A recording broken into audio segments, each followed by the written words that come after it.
Did Trump and his people just commit the worst war crime to date of this administration?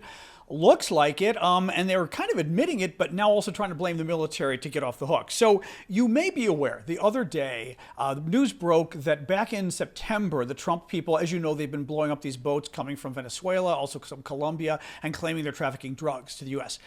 But we have no idea if they're trafficking drugs. We have no idea if they're going to the U.S. Nonetheless, they've been blowing them up. Well, we found out in September they blew up one such boat, and there were two survivors literally hanging onto pieces of wood in the water.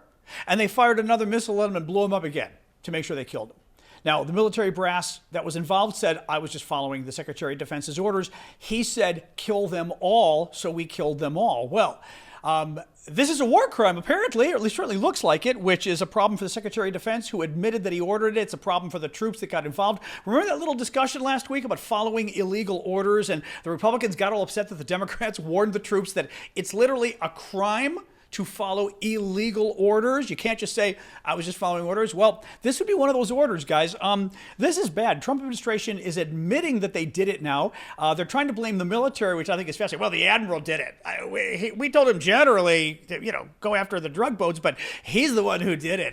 And Trump is now saying, well, I wouldn't have hit them twice. I wouldn't have done that, saying it wasn't his fault. So Hegseth is trying to get out of it. Trump's trying to get out of it. They're trying to blame the admiral involved. And by the way, all the troops, the chain of command, 20 different people probably involved in this attack, the people who helped spot the boat, the people who fired the missiles, they're all in trouble now for war crimes.